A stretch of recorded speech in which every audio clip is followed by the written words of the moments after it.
Hello everyone, आपका स्वागत है मेरे चैनल या फुजोशी में। आप लोग कैसे हैं? आई होप कि आप लोग ठीक होंगे। तो चलिए हम अपनी स्टोरी की स्टार्टिंग करते हैं।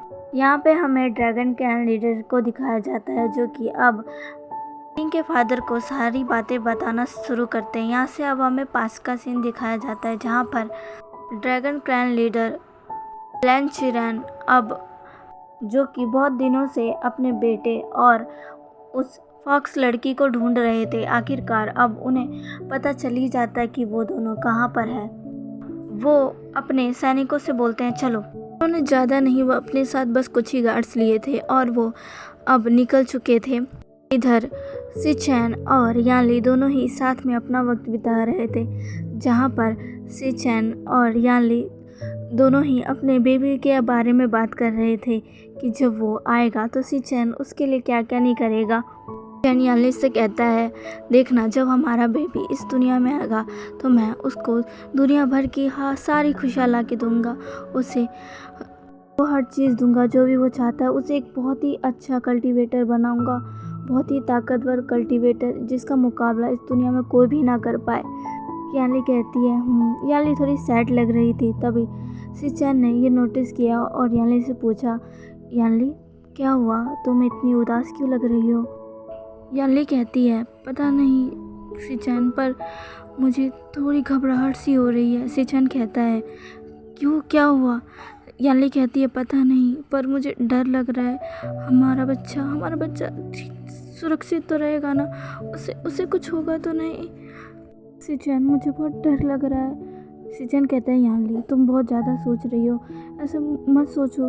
तुम्हें तुम्हारे बच्चे दोनों की तबीयत ख़राब हो जाएगी। तुम्हें ऐसे वक्त में टेंशन नहीं लेनी चाहिए, तुम्हें पता है ना? यानली कहती है, हाँ सिचैन, मुझे पता है, पर पता नहीं क्यों। सिचैन कहता है, क्या यानली, कुछ भी नहीं, सब ठीक है। सब ठीक है। ऐसा कह के वह यानली के बालों में हाथ फिराता है और उसके फोरहेड पर जेंटली किस करके बोलता है, सब ठीक है। ज़्यादा मत सोचो और बस अपना और अपने बच्चे का ख्याल रखो, समझे? यानली हमें अपना सिर हिला देती है। तभी गेट पर नॉक होता है।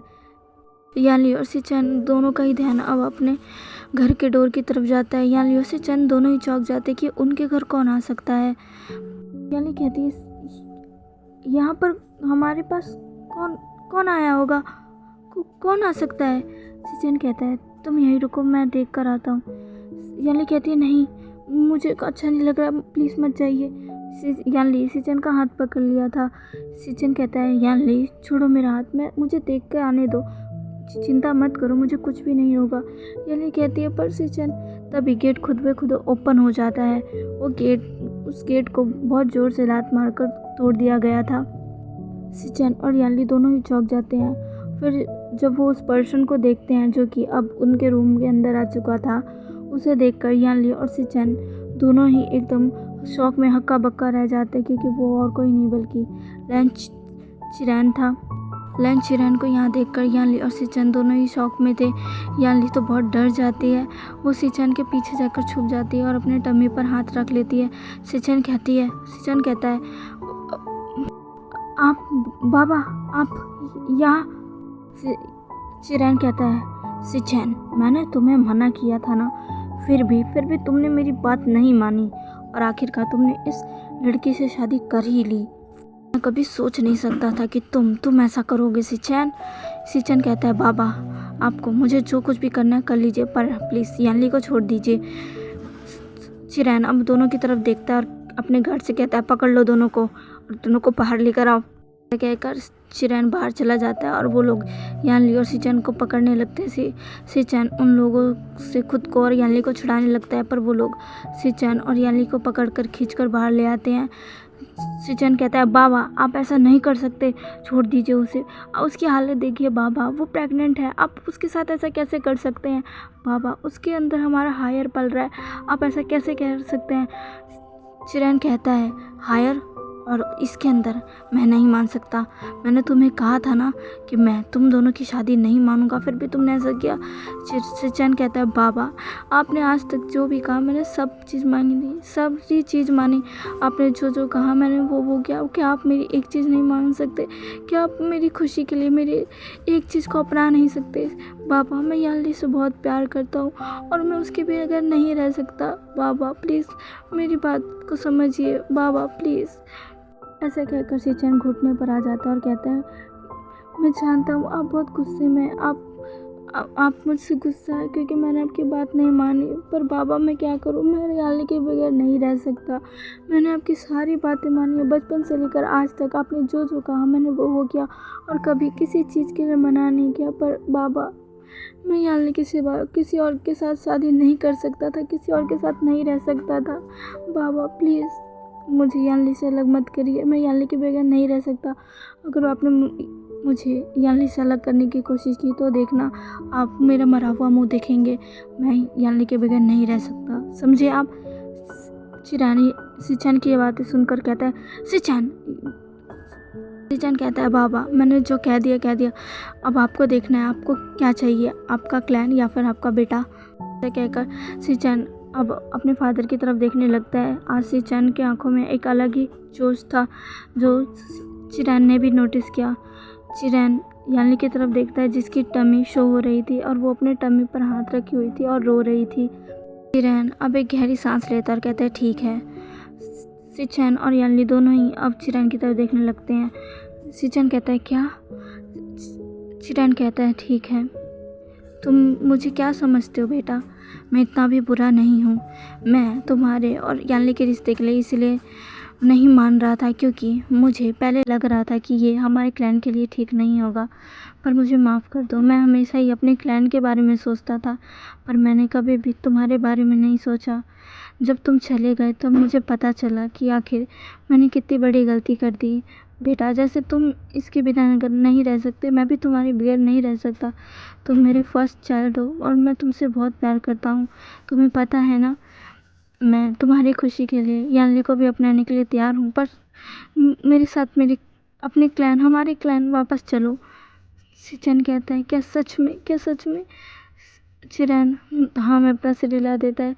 सिचन जाके अपने फादर के गले लग जाता है। चिरैन भी अब उसके बालों को सहलाने लगता है और कहता है, अपने बाबा को माफ़ कर दो। सिचन कहता है, नहीं बाबा आप प्लीज़ माफ़ी मत मांगिए।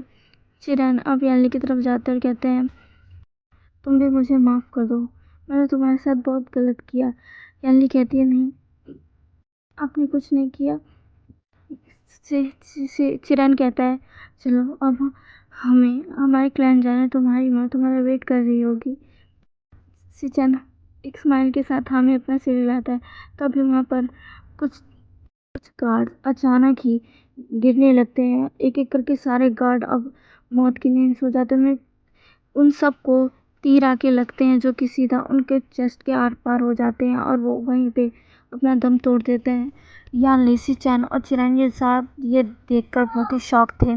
सबको समझ ही नहीं आ रहा था कि आखिर ये सब क्या हो रहा है।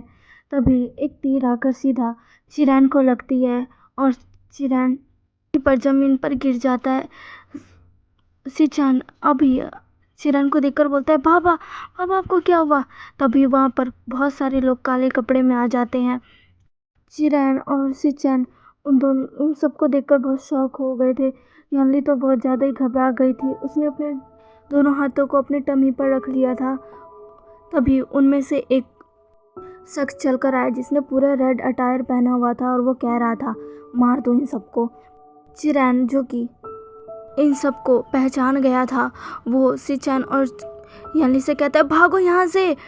सिचन तो बहुत ही ज़्यादा शॉक हो गया था, वो थोड़ा डर भी गया था क्योंकि अभी उसके पास उसकी स्वॉर्ड नहीं थी, उसकी स्वॉर्ड अंदर घर में रखी थी, इसलिए वो रूम की तरफ देखता है। लेकिन तभी कुछ लोग यानली पर हमला करने लगते हैं जिसकी वजह से सिचन जल्दी जाके यानली को बचाता है। वो अपने दोनों हाथों से उनके स्वॉर्ड को पकड़ लेता है, पर वो लोग सिचन पर वार करने लगते हैं। एक इंसान पीछे से सिचन को जोरदार स्टैप कर देता है जिसकी वजह से सिचन के मुंह से पूरा ब्लड निकलने लगता है।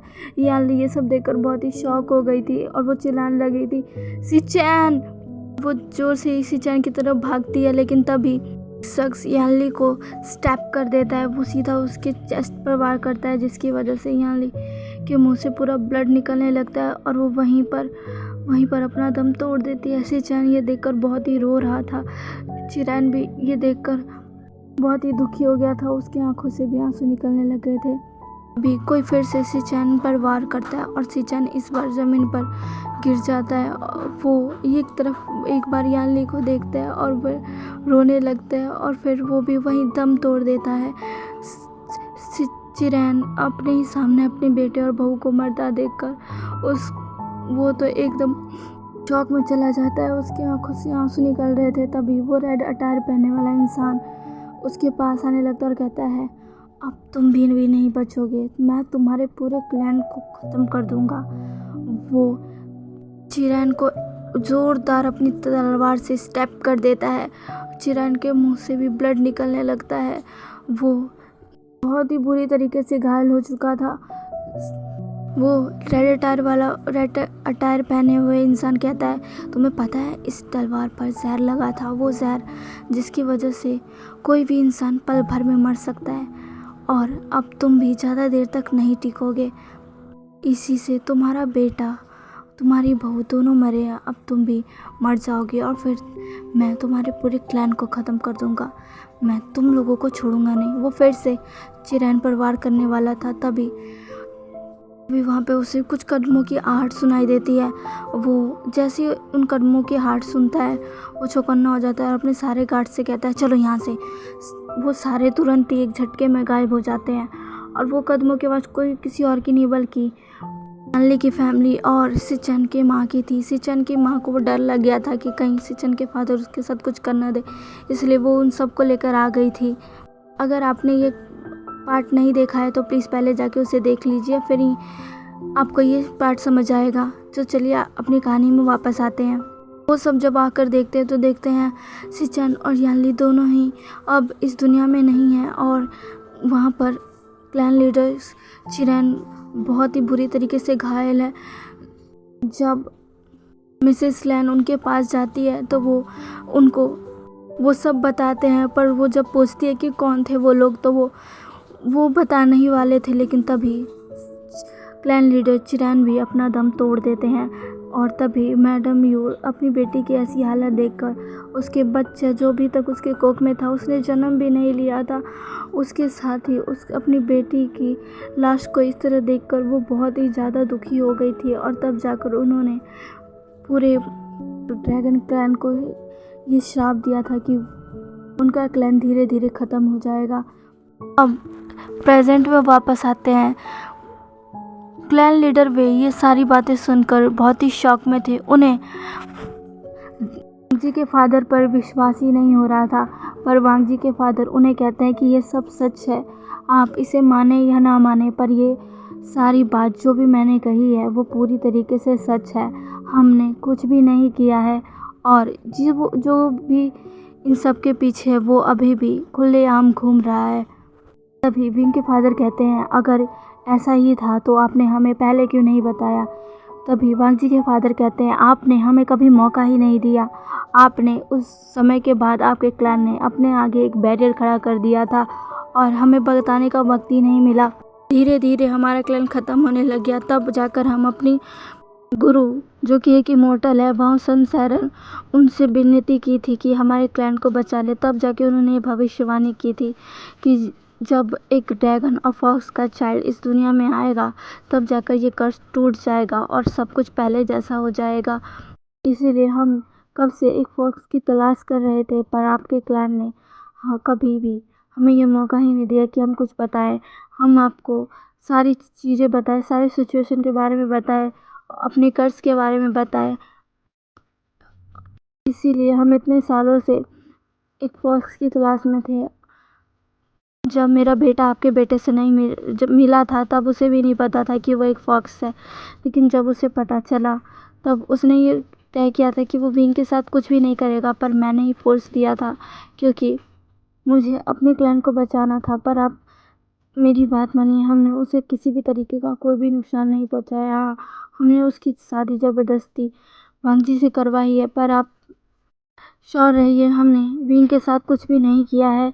वो जैसे आपके क्लैन में रहता था यहाँ भी हम उसके उसी तरीके से रख रहे हैं, उसे उसकी हर चीज़ का ख्याल रख रहे हैं। हाँ, वो हमसे नाराज़ है, वो हमसे बात नहीं करता, पर आप ये मत समझिए कि हम उसको हर चीज़ के लिए फ़ोर्स करते हैं, हम उसको किसी भी चीज़ के लिए फ़ोर्स नहीं करते।